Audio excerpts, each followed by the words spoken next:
একসময় দামি ফল হিসেবে পরিচিত ছিল ড্রাগন। আগে যা বিক্রি হতো 400 থেকে 500 টাকা কেজিতে, এখন তা কমে প্রতি কেজি বিক্রি হচ্ছে 100 থেকে 150 টাকায়। এ বিষয়ে আরও জানাতে জয়পুরহাট থেকে যোগ দেবেন সহকর্মী আবেদুল মোমেন মুনি। মুনিব, এই যে দাম কমলো, দাম কমার ফলে কি কৃষকেরা লাভবান হয়েছেন বা সর্বসাধারণ কি তাদের নাগালে এই ফলটি পাচ্ছেন?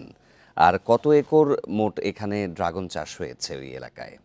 বান্ডেল থাকলে প্রতি সেনমানিতে টাকা বাঁচবে। বিকাশ সেনমানি বান্ডিল কিনে জিতুন প্রতি লেনদেনে। আপনি নিশ্চয়ই জানেন জয়পুরহাট জেলা মানে ফসলের একটি উপযুক্ত ভূমি, উর্বর ভূমি, এবং জয়পুরহাট জেলা প্রাকৃতিক খরা এবং বন্যামুক্ত একটি এলাকা। এ কারণে সব ধরনের ফসল এই জয়পুরহাট জেলায় হয়। এরই ধারাবাহিকতায় সম্প্রতি ড্রাগন চাষ হচ্ছে জয়পুরহাটে। সরকারি এবং বেসরকারি পৃষ্ঠপোষকতায় প্রায় খামারি এবং বিচ্ছিন্নভাবে ছাদ বাগান এবং ব্যক্তিগতভাবে সব মিলিয়ে প্রায় 60 বিঘার মতো জমিতে এখানে ড্রাগন চাষ হচ্ছে।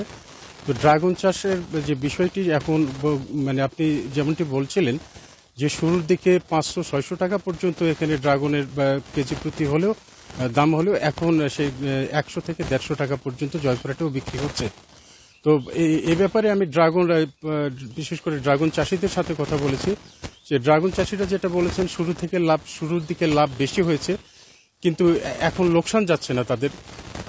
তারা 100 থেকে 110 টাকা পর্যন্ত কেজি দরে পাইকারি বিক্রি করছেন জয়পুরহাটের বিশেষ করে খামারি পর্যায়ে। এবং এতে করে তাদের তেমন কোনো মানে লোকসান হচ্ছে না।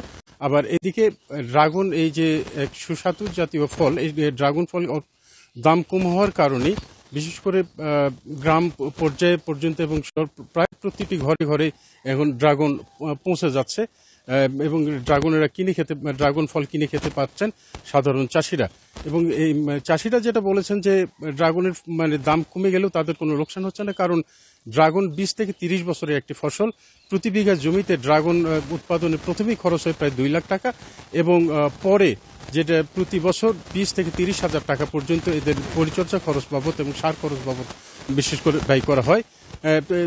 এ কারণে ড্রাগনের কোনো লোকসান নেই, ড্রাগনের লাভই তারা দেখছেন।